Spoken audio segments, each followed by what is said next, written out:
sorry, sorry. Balik lang niya. Nahadlo ko. Dili mo bulag ang ilang mga mata ng tapunan. Ayaw kahadlo, anak. Dili ka pasagdan sa Diyos.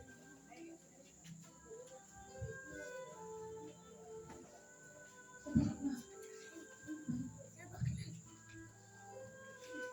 Mga nawali internet. Anak, ginadili ang pag-access sa global internet. Dili sa North Korea.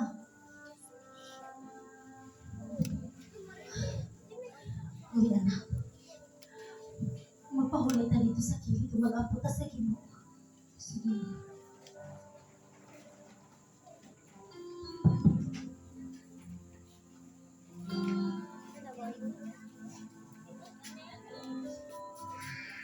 Hi, I am LeBron. This is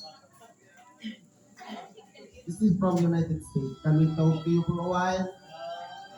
안녕하세요. Do you understand English? We are here to let you know about a Savior came from heaven. He loves everyone and He loves you even more. So how did God save us? We are all sinners and destined to suffer in the lake of fire after death. And there is only way to save us, and that is to be washed by holy precious blood. And no man or animal that is blood, because we are all sinners. But because of God's love, He sent His only Son who died on the cross, poured His blood to wash our sins and be saved. The only begotten Son of God who died and suffered for us. He is Jesus Christ. Believe in Him and you shall be saved. It is my first time to hear that. Thank you. Now I believe in the Son of God. I believe that I am a sinner and I need the blood of Christ to wash my sins. Thank you for that, sister. You are now saved. You are in the hand of God from now on. Thank you for sharing the salvation Jesus offered for us. Thank you, Jesus, for suffering on the cross for me. God and His angels are happy because of your saved soul today. Thank you, Lord, for the saved life. I don't believe you. Why are you sacrificing your lives for that meat? Are you crazy? I am calling the police right now. No, please, no. It's too late. They're calling.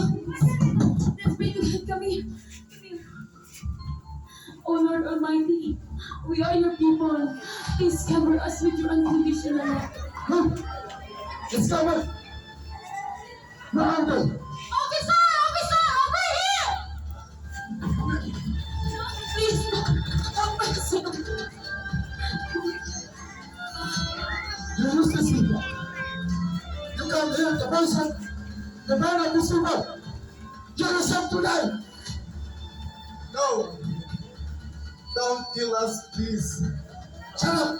Tie them and bring them back to the side.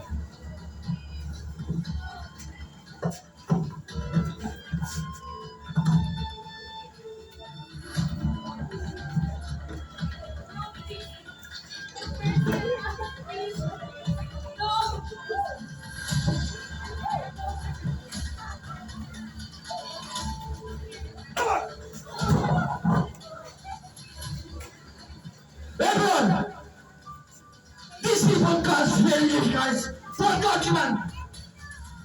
Let the Bible was part with them! We must kill them so they stop to death! We can give them chance. They can deny Jesus Christ to save their lives.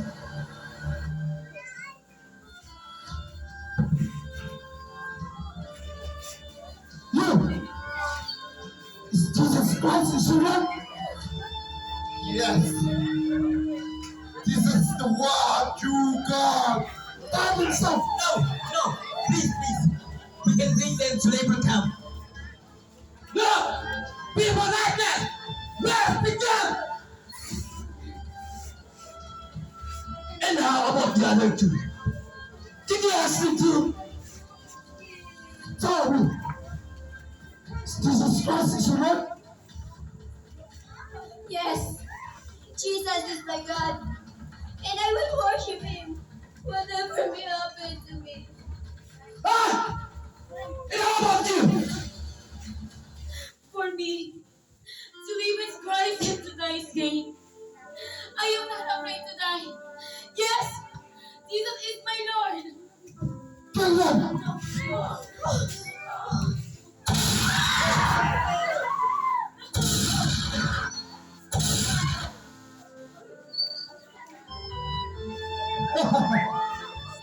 Poor people. Let's go, man. Bring nobody into the enemy. And the government help them. Let's go.